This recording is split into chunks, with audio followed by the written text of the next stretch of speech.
Hello and welcome to Library Connection. I'm Tracey Thomas, Director at the B.B. Comer Library, and I want to thank you so much for joining us today.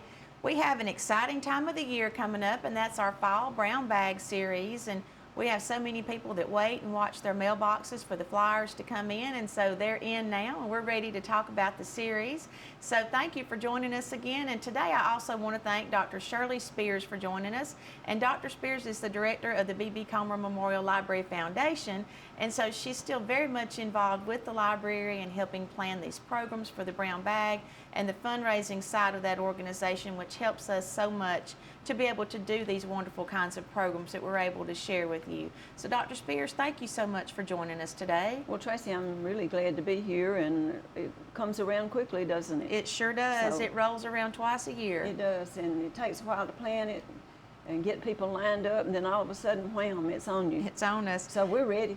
Well, and I do want to mention too that we have a fantastic sponsor, and the sponsor has been with us for, in some capacity or another, for several years. The bank has changed names, but it's the First Bank of Alabama series, and we're so thankful to Chad Jones for always making this happen and supporting our community the way he does in the local sense. And so our series for the fall is called Sentimental Journey, and we're going to have a 5-part series. We, as you know, modified a little bit when COVID hit us. We brought the series down from 8 programs to 5, but we think we have 5 very good quality programs that we're offering this time. I think we have a good series, I really do. I think so too. So we're going to kick off with that on October the 4th, and the first program that we're going to have is going to be with Linda Rochester.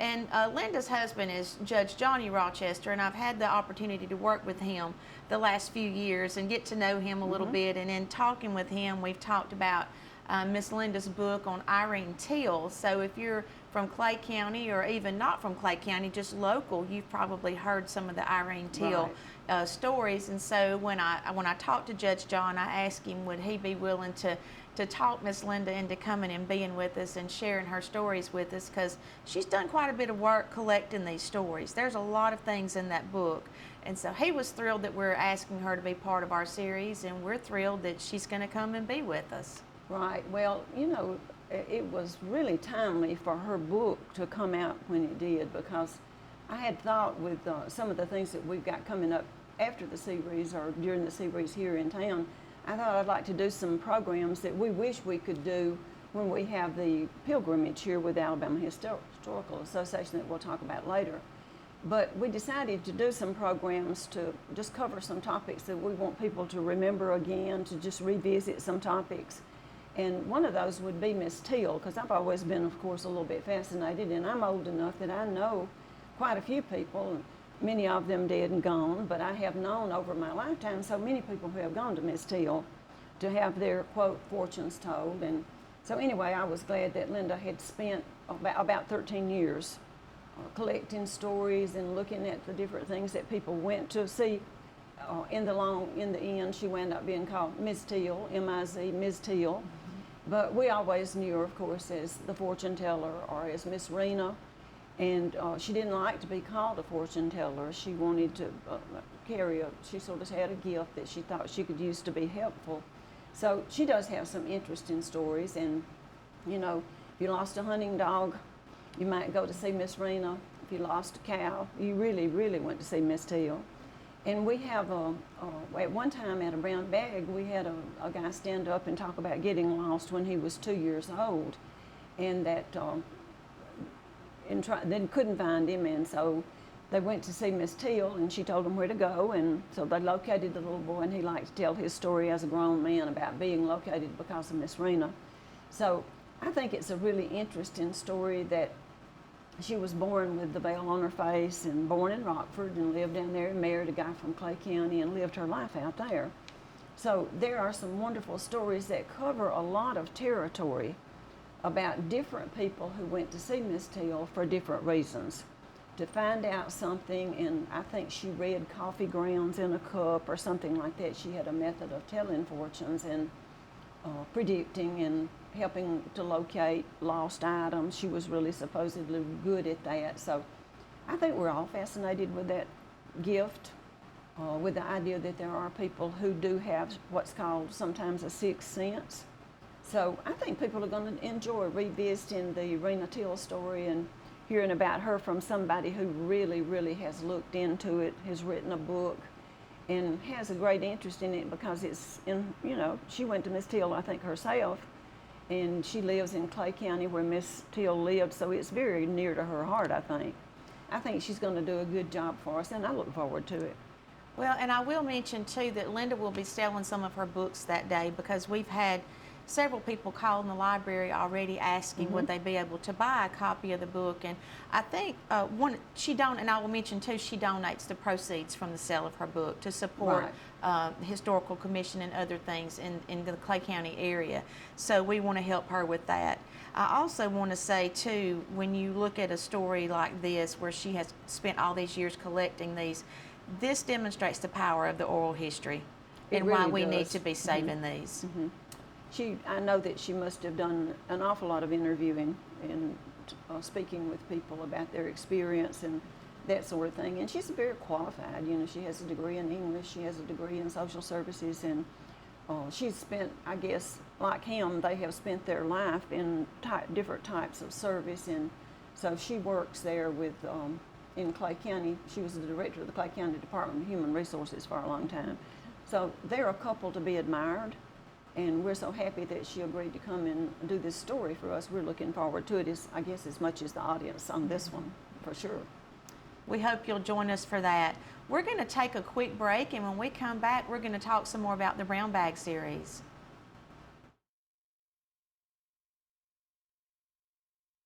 The Maxie Veazey Senior Adult Activity Center offers the senior citizens in the Sylacauga and surrounding areas lots of fantastic activities throughout the week. Sewing, ladies bridge, quilting, game-o-rama, ceramic classes, bingo, travel club, and lots more. It's all at the Maxie Veazey Senior Adult Activity Center located next to the J. Craig Smith Community Center in Sylacauga. Don't spend any more time alone. Get out, make new friends, and have fun.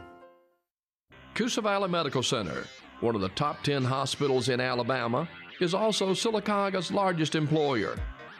Services from the emergency room to surgery to cancer treatment to post-stroke care. You won't believe what's right in your backyard. It's Coosa Valley Medical Center in Sylacauga. So, if you're sick in Alabama, choose one of the top 10 hospitals in Alabama. That is Coosa Valley Medical Center. The all-new Marble City Pharmacy in Sylacauga is your destination for the highest quality health care. Our remodeled and expanded pharmacy gives us the space to serve more patients. We've added a drive-through window for those times when you don't feel like getting out of your vehicle. And we still offer delivery within city limits. We feature a full line of over-the-counter medications and supplements. And don't forget our stunning new gift department. New building, same great people. Marble City Pharmacy, here for life.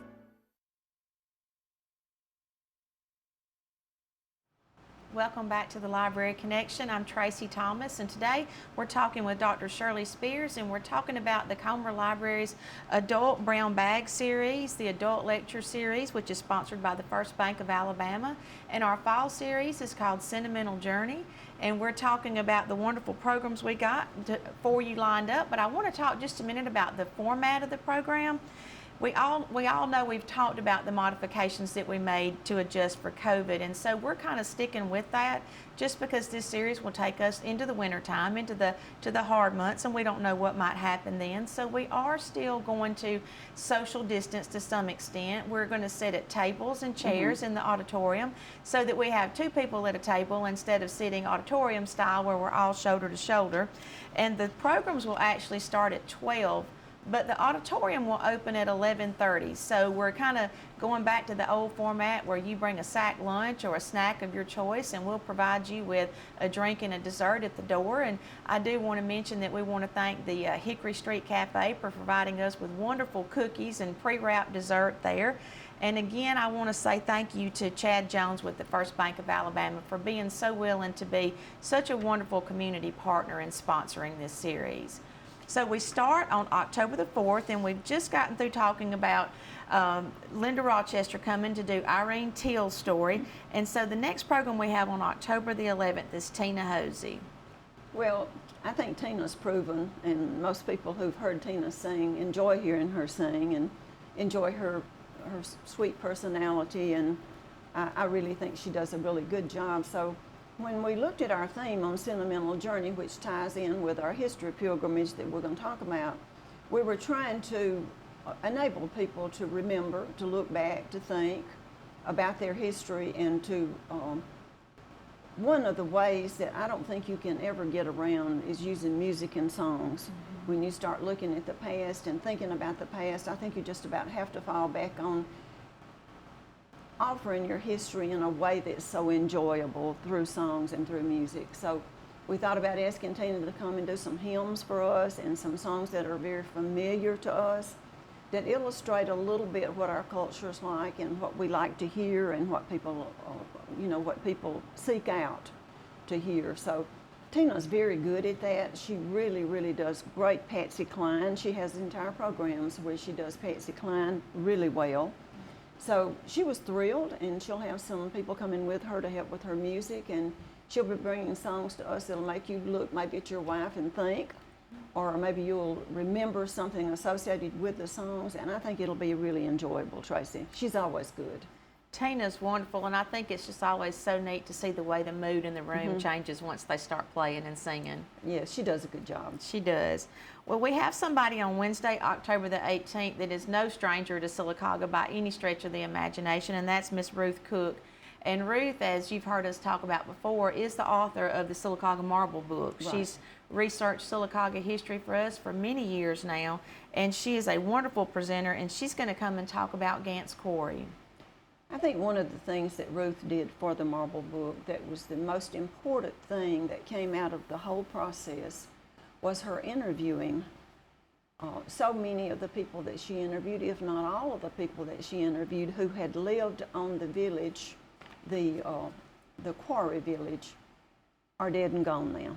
So she captured an oral history there that's so important to us, to be able to talk to those people who were alive at that time, who lived out there, who went to school out there. I know that Shirley Williams is kind of our go-to source that she remembers and helped us with the film that we did on Sylacauga Marble, and Shirley's a great source for us on that, and she knows all of these people that were interviewed and remembers a lot about living there and going to school there and going to church there, so she's still a great resource. But most of the people that Ruth did interview are dead and gone. So we're so glad that she captured something that's so important to us, which is a way of life, and we sort of talked about living on the hole or living on the edge of the hole. And if you look at the pictures of those houses, they literally were on the edge of the hole, and people lived out where the quarry, where the marble was mined.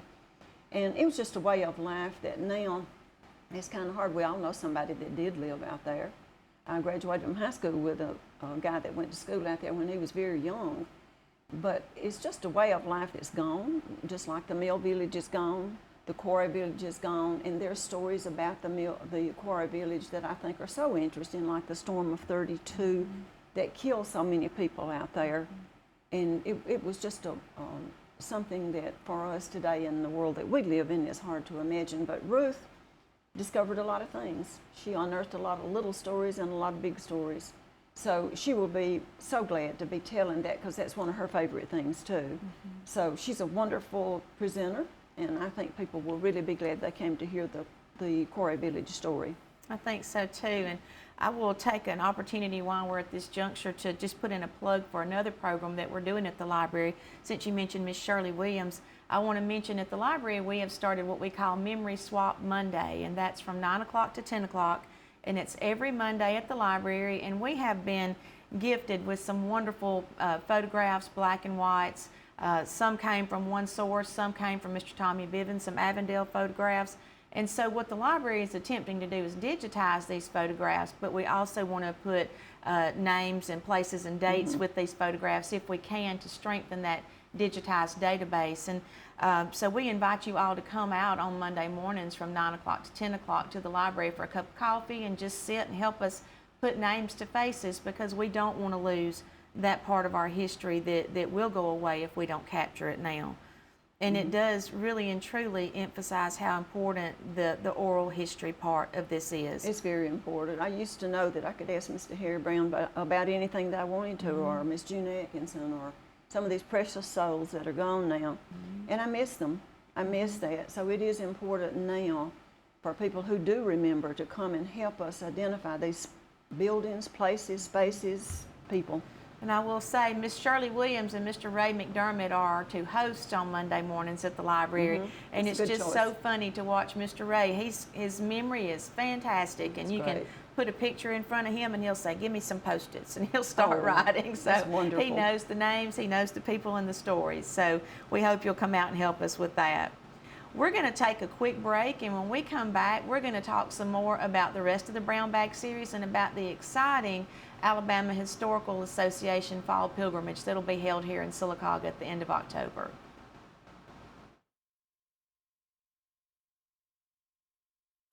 There's a lot in life to smile about. Are loose dentures or missing teeth keeping you from enjoying the things you love? Don't miss out on enjoying life's precious moments. You can be you again with affordable mini dental implants. You can smile again, laugh out loud, and have your self-confidence back. Let us help you make it memorable. I'm Dr. Rick Redmond. Call me today for a free consultation and give me the opportunity to change your life. Great. What am I going to do now? Time to visit Brown's Auto Collision. No problem at all. We've contacted your insurance company and we can get you back into original condition right away. And I just want to remind you that all of our work is covered by a lifetime warranty. We're done. Wow, that was easy and looks great. Brown's Auto Collision. Where quality is no accident. The all-new Marble City Pharmacy in Sylacauga is your destination for the highest quality health care. Our remodeled and expanded pharmacy gives us the space to serve more patients. We've added a drive-through window for those times when you don't feel like getting out of your vehicle. And we still offer delivery within city limits. We feature a full line of over-the-counter medications and supplements. And don't forget our stunning new gift department. New building, same great people. Marble City Pharmacy, here for life. Welcome back to the Library Connection. I'm Tracey Thomas, Director at the B.B. Comer Library, and we're excited to be sharing with you today about our Fall Brown Bag series. It's sponsored by First Bank of Alabama. It's called Sentimental Journey, and we've mentioned that sponsorship, and we've mentioned that, you know, you'll bring a sack lunch or a snack of your choice, and you'll get a pre-wrapped dessert from the Coosa Valley Medical Center's Hickory Street Cafe and a bottle of water at the door. And so we invite you to come out starting on October the 4th. The auditorium will open at 11:30 and you'll have a table and a chair and you can have your lunch, and then the program will start at noon. And so we're really excited about something that's coming up at the end of October that we are tying in with our Brown Bag series, and that is the Alabama Historical Association has selected Sylacauga to be the host for what they call their Fall Pilgrimage. So they typically plan to bring about 100 to 150 of their membership as guests into our community that weekend. So we will have Dr. Wayne Flint as the next person to speak in our Brown Bag series, but we are going to have him in a different time slot than the Wednesday time slot. We're going to have him on Friday night, October the 27th, and I'm going to let Dr. Spears tell us about that program, and then we'll talk about the exciting Historical Association pilgrimage that ties in with it that weekend. First of all, let me say that I don't know anyone in the state of Alabama that's more qualified to talk about ordinary people, extraordinary lives, is what he calls his program that he's doing for us. Actually, Dr. Flint will be talking a little bit using the settling of Sylacauga. We all know that we're an agrarian area. People lived out on the farms and came in here and settled and had got land grants and had farms, or they sharecropped for other people who had land. And then when Avondale Mills came and people flocked to town, or created this town actually, because of the textile mill culture. So it's a story indeed about ordinary people and extraordinary lives. And Dr. Flint does that very well. He has been nominated for a Pulitzer Prize for his Poor But Proud, where he studied the different types of poor.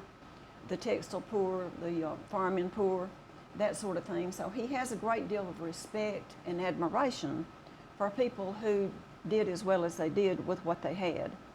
And I love Dr. Flint's attitude about recognizing the struggle that people have had to build lives, and he has experienced it himself.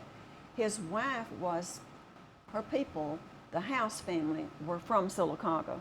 So he's always had a very special interest in Sylacauga history and in Avondale history. And so I feel like that he will do a wonderful job of talking about our background, our heritage, and how we came to be who we are today. So I think it would be a wonderful thing. I know it's sort of Halloween, it's football, it's all of those things, but to come out at 5 o'clock and listen to Dr. Flint tell the story sort of the settling of this area and how we came to be who we are.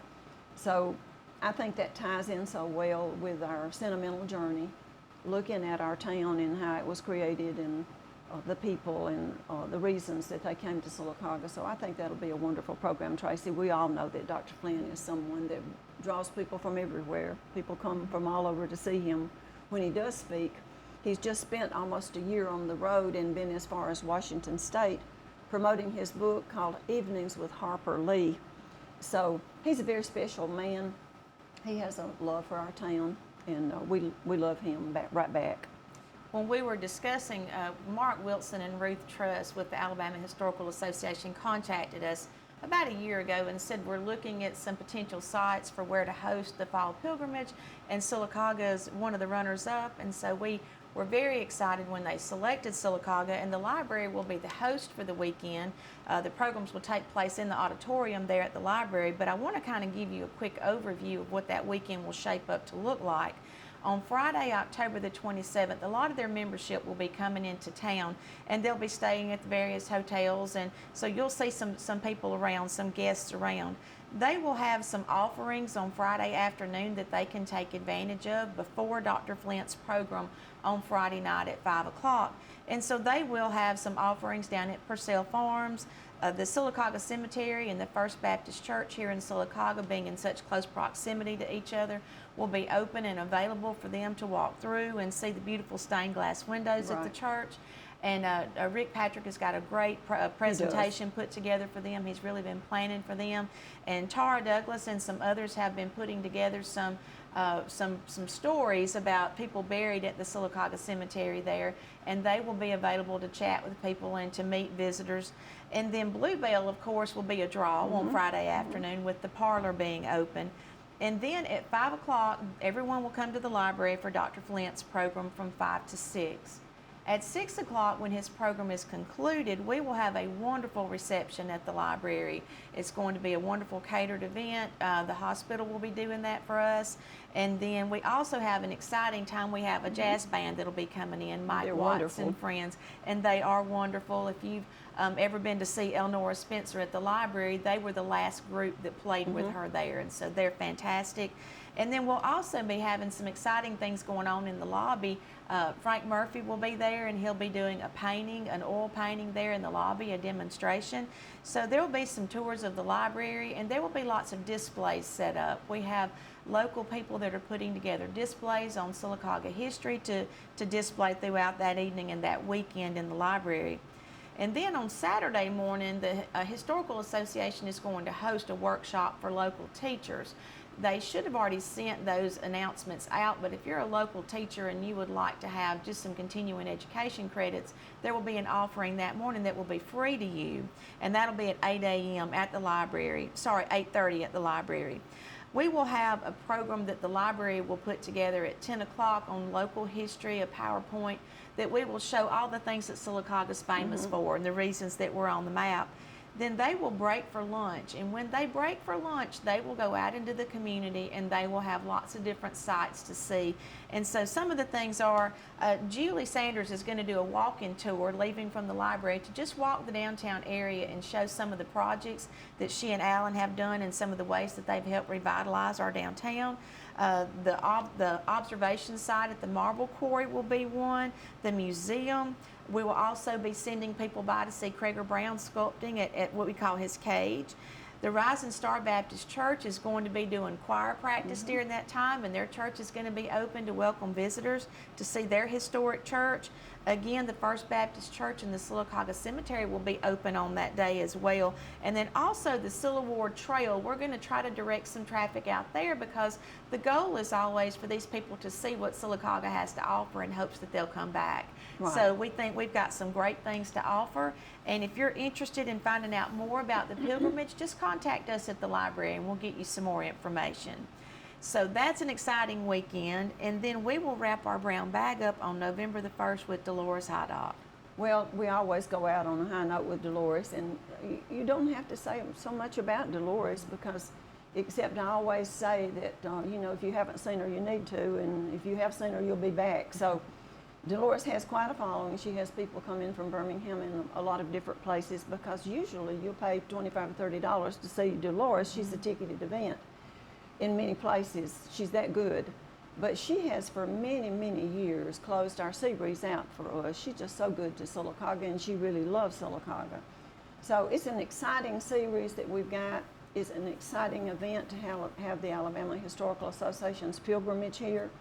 We're very proud that our town, when we started really looking, Tracey, thinking about the pilgrimage, we found so much. We did. Yeah, and I told a friend of mine, Catherine Braun, who does many programs for us, I said, well, you know, we're a little town, and she thought about it. She said, well, you know, I think y'all have more than most. So that's kind of the perception that people have of Sylacauga, and it's a good one, and it's true. I think so too.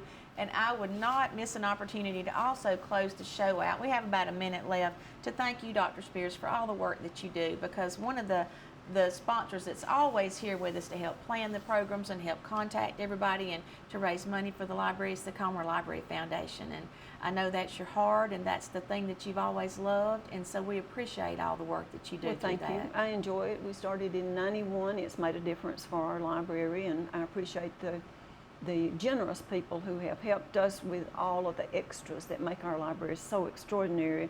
It's my pleasure, and it's easy to raise money for Tracey and her staff. They are the talk of the town. I hear it everywhere I go, how nice they are, how good they are, and how helpful with the things that life presents, that there's nowhere else to go except the Comer Library for some kinds of service. So it's my joy and my pleasure. Thank you for the help that y'all give me with trying to do what I do. Thank you, Dr. Spears. It's been a joy, and thank you for joining us today on the Library Connection.